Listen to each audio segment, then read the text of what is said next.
Welcome to After School with Mr. Van Huss. Today I get to sit down with an old friend. He's another high school buddy of mine that I have not talked to in a long time.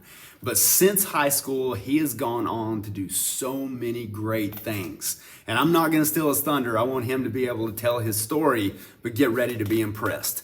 It is my great pleasure to sit down with an old friend today, Dr. Evan Reddick. After School with Mr. Van Huss. I am here today with an old friend that I have not seen in a long time, Dr. Evan Reddick. How's it going?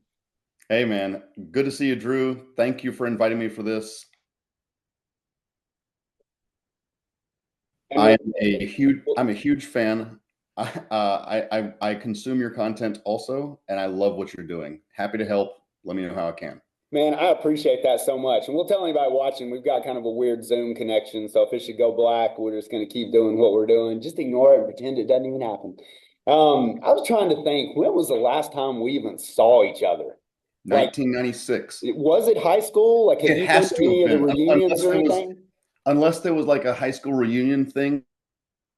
There was like a 10 and a 20 year, but I don't remember seeing you at either one of those, I don't think.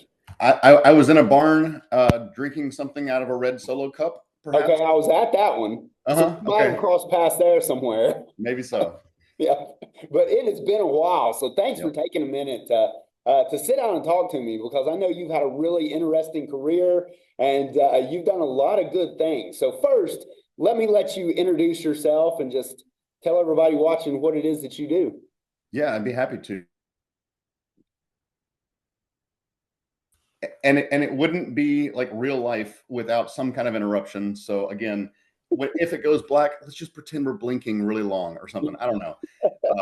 But Drew, thank you so much for setting this up. Like I said, I follow you on social. I know how influential you are as a teacher, and this is so important.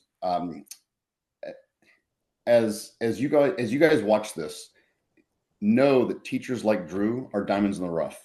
So like you, like the audience, I blinked.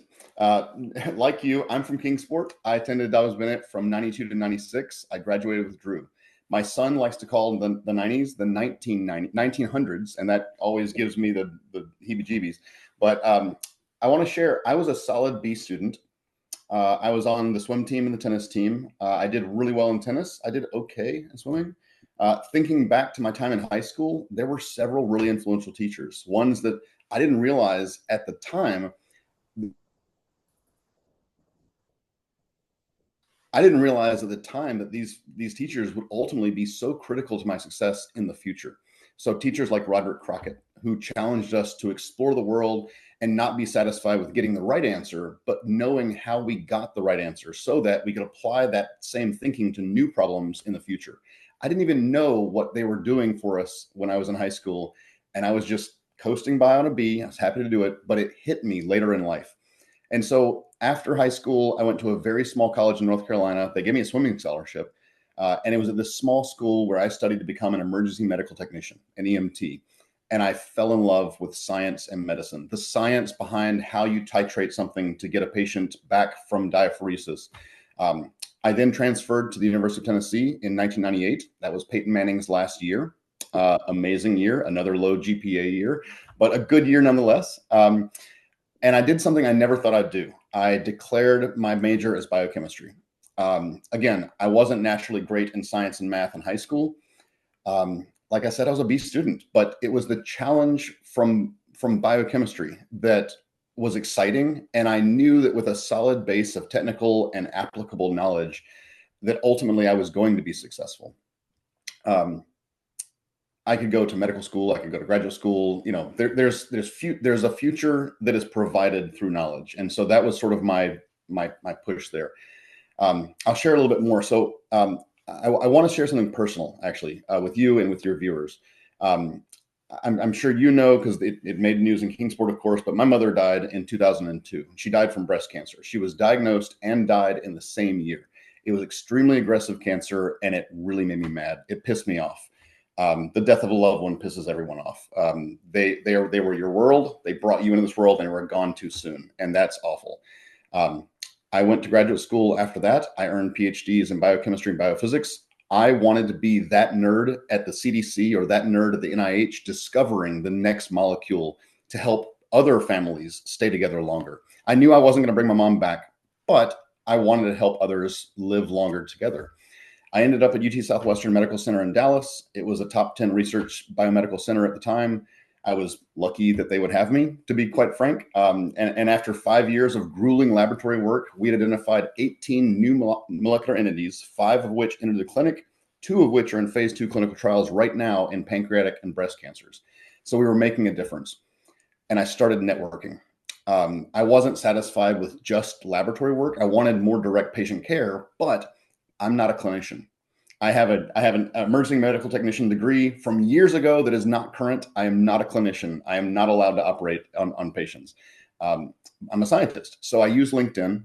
I engage with like-minded colleagues, and I established myself an online professional presence. It worked. Networking works. In 2015, I had an amazing offer from AstraZeneca to join their U.S. Medical Affairs organization as a U.S. Medical Affairs manager. I was responsible for all clinical trials in Texas. The great country of Texas was my responsibility. I was helping approximately 10,000 cancer patients a year, and it was extremely gratifying to be able to do that. Fast forward several years, I left AstraZeneca in 2022. I was the global head of small molecules in breast cancer. We were impacting nearly 100,000 lives annually across the globe in breast cancer. And I felt like I finally did it. I finally avenged my mother, and that I'm helping others who are diagnosed with breast cancer to live longer lives with their families. I'm currently the medical franchise head of leukemia at Takeda Pharmaceuticals. It's a $30 billion market cap company. It's a pharma company, and we need to make money so that we can spend that money in R&D so that folks who were like me 15 years ago in the laboratory can discover the new molecules that we can bring to clinic. And so it's my responsibility currently to lead the strategy for our leukemia portfolio and ensure that patients diagnosed with chronic myeloleukemia, acute lymphoblastic leukemia, or myelodysplastic syndrome can hug their loved ones longer. Now, that was a lot. That was a lot to cover in a short amount of time. I hope the AI engine that's transcribing this is not on fire right now, but I'd like to be a resource. Shaking its hand. Right? I'd like to be a resource for you, Drew. I'd like to be a resource for your students. DB was my high school. I'm an Indian through and through. So I'd love to help you guys out. I'm on LinkedIn, Evan.Reddick on LinkedIn. Find me, link in with me. And if there's any questions about professionalism or life after high school or life in the sciences, I'd love to help out. But that's awesome. And I highly encourage any students that I have now or former students, reach out because I know you're a man of your word, and you'll definitely live up to that, and you'll help them out and things like that. I just want to say, so real quickly before we get into other stuff, I'm so proud to know you. You are helping so many people, and that's incredible. That kind of stuff just blows me away. I had honestly forgotten that you lost your mom that early, because I lost my dad in '99 to the sudden heart attack, and I forgot that you were. I know there's 3 or 4 people we went to high school with that lost parents really, really early. Yep. I don't want to name. I don't want to drop names of folks who aren't here to say, but yeah, you and I both know multiple folks who lost their parents early. Yeah, I had forgotten you were part of that unfortunate club. Right. So that's it's very inspiring to know that that drove you to do all these great things and to do with your life what you have done. So I know your mom would be so incredibly proud of all the work that you have done and all the people that you have helped. So that's incredible, man. I appreciate those words. Did you, before you got into it, when you first started having an interest in science, and this may be kind of a hard question for this field, but we'll see. Did you have any heroes? Were there scientists or doctors or somebody that you looked up to that caught your attention that you were oh, I want to be like that guy, or I want to be like that person, or just whatever?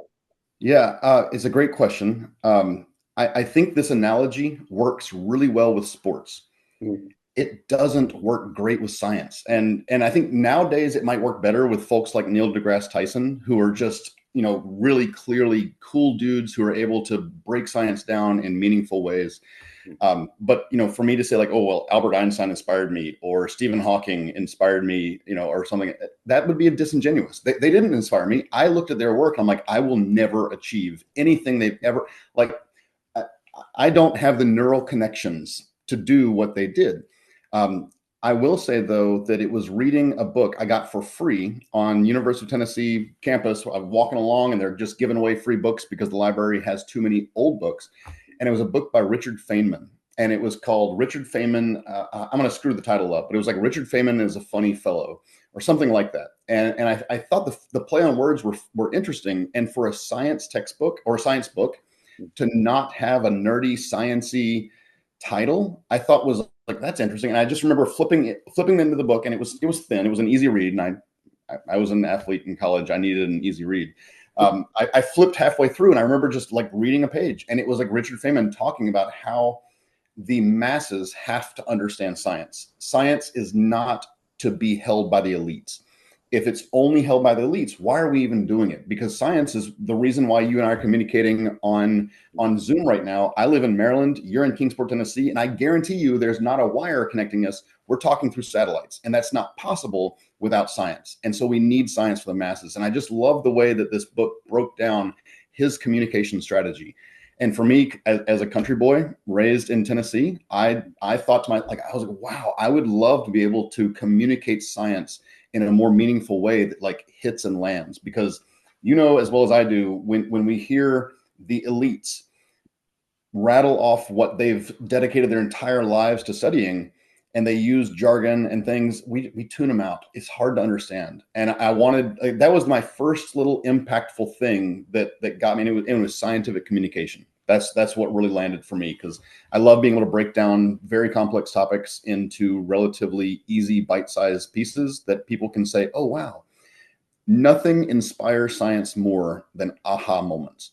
If you can have a conversation with somebody and they don't know something, and you end the conversation with them going, oh my goodness, I didn't realize these were linked. I didn't realize that happened. It's an aha moment. And that's what drives scientific communication forward.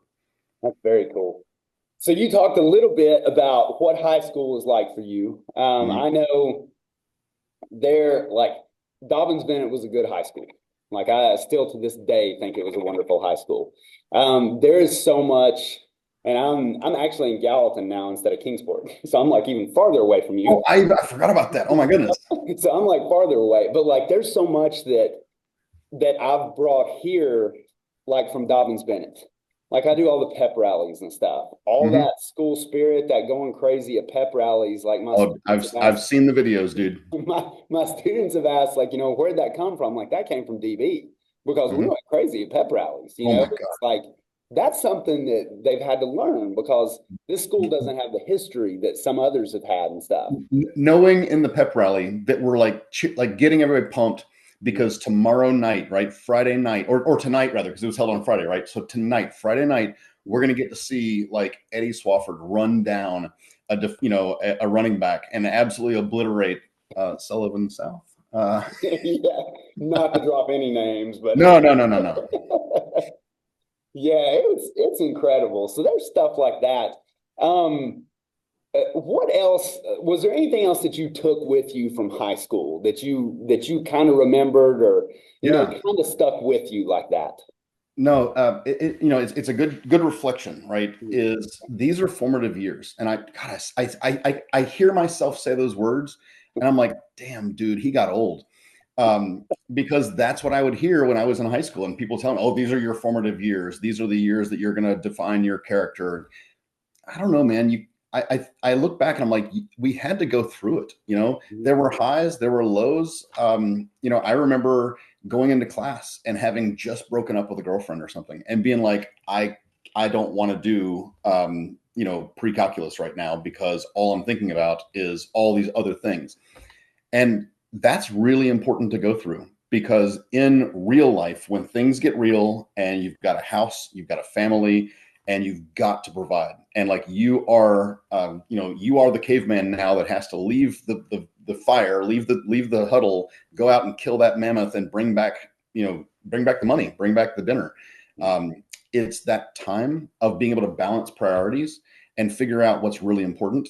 And sometimes I made the wrong choice. Sometimes I said this was much more important, and hell yeah, it was more important at the time. But having those experiences is really critical. I was in band my first year. I still have buddies that I talked to from band in my first year.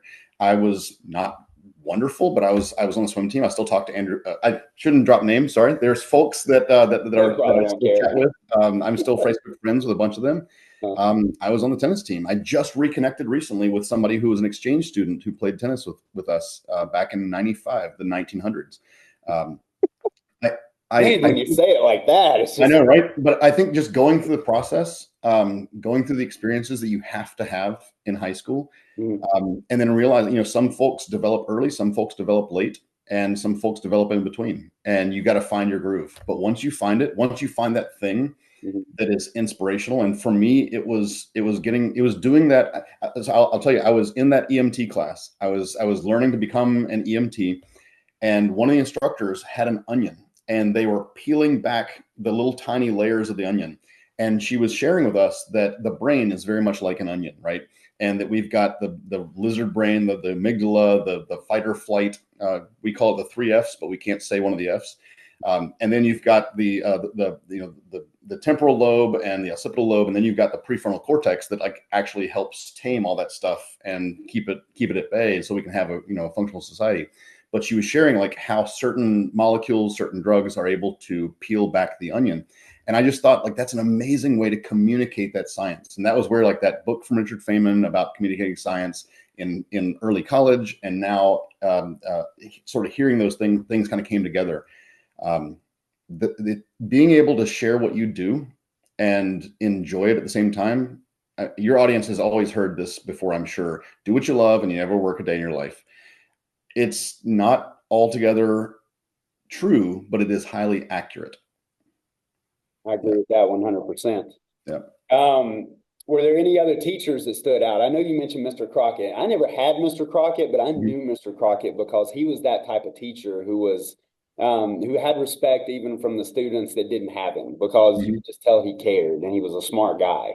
Was there anybody else that stood out, whether it was at DB or whether it was in college or anything like that, that really got to you? You'll have to help me with a name here. Okay.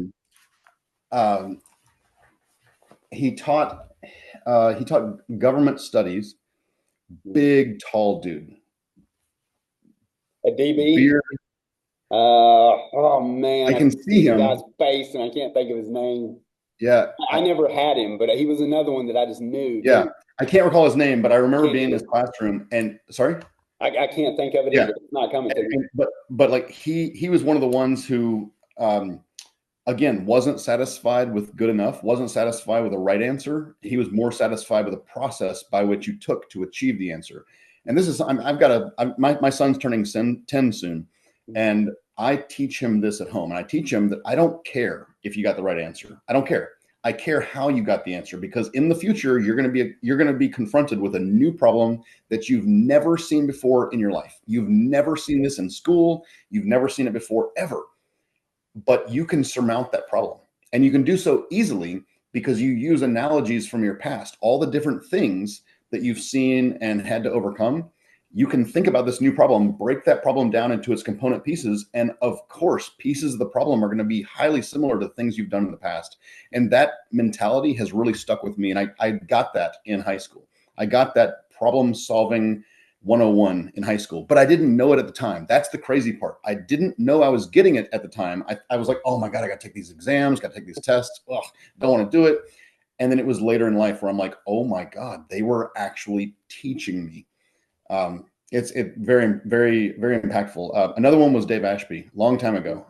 He did geography, and he encouraged us to, again, not be satisfied with understanding a concept, but understanding why the concept mattered in the global big picture. And that, again, didn't like it at the time, didn't like having to take those quizzes and exams. But looking back, it was being able to deconstruct problems, figure out what pieces of the problem are similar to things I've done in the past and overcome, fix them, figure it out, and then put them back together. And to be quite honest, that's strategy 101. This is what I do in a large pharmaceutical company right now. Is we want our molecules to have the most impact possible.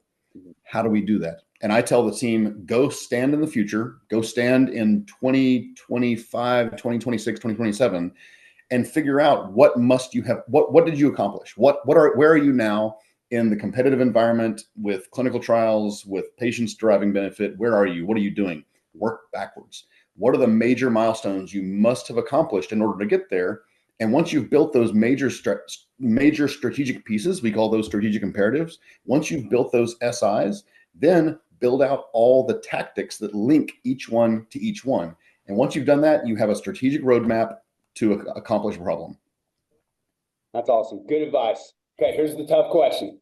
Do it. Got the ear of some high school kids, might have some college kids out there watching. What is one life lesson that you would pass on to those young men and women today?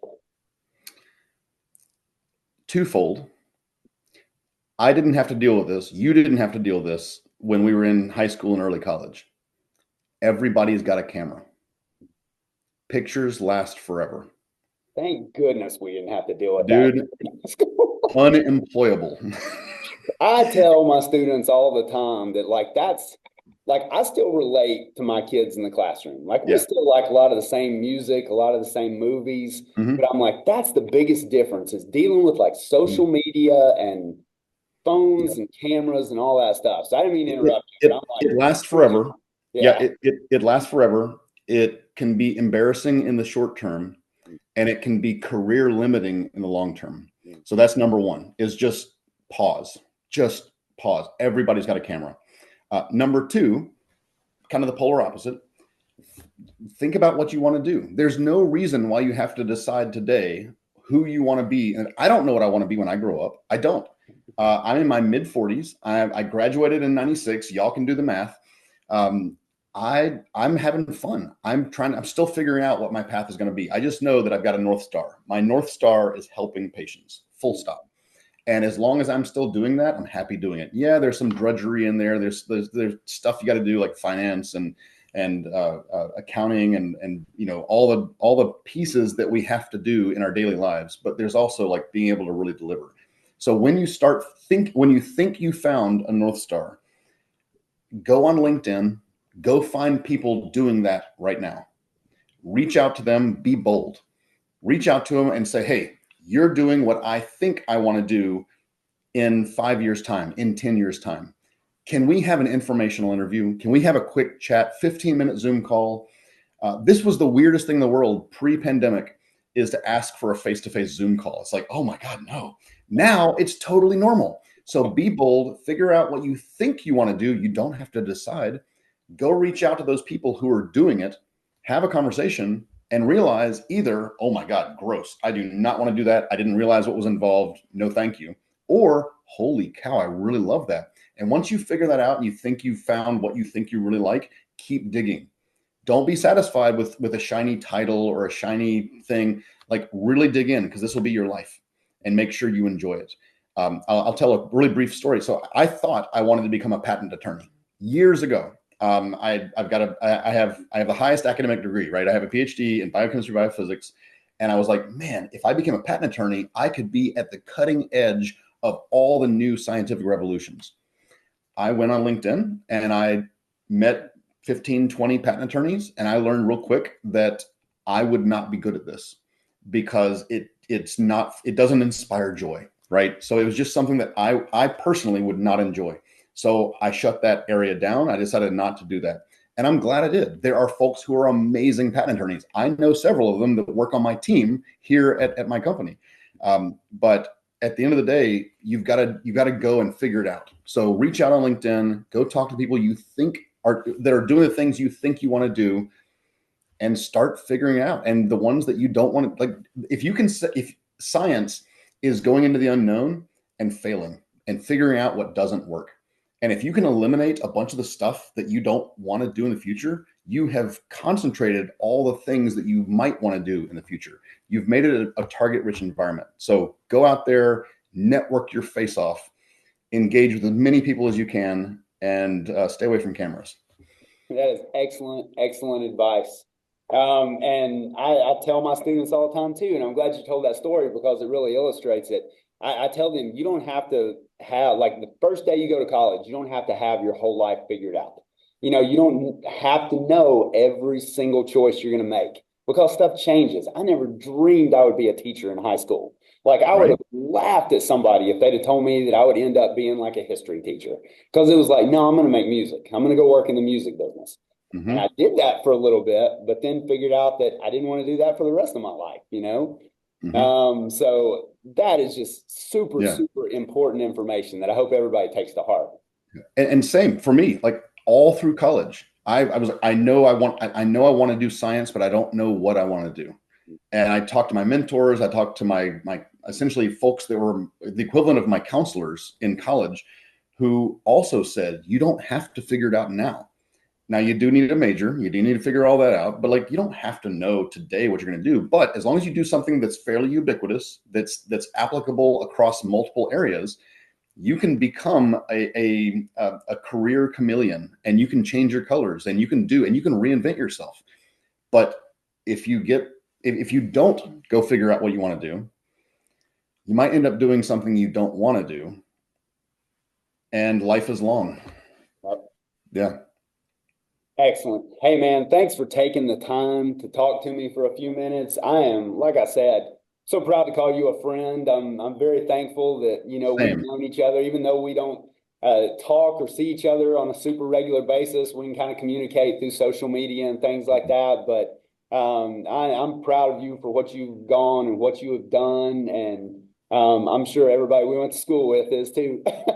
So keep doing what you're doing and keep fighting the good fight, because, you know, we need as many people like you out there as we can possibly get. I am a product, and thank you for saying that. I don't have a chip on my shoulder. I don't have an ego. I don't like being. It sounds boastful, and thank you for interviewing me for this, because it's about me, and I don't like that. I love giving it out, giving that energy out. But to be honest with you and all your viewers, I'm a product of folks like you. So it's my hat that's off for you, Drew.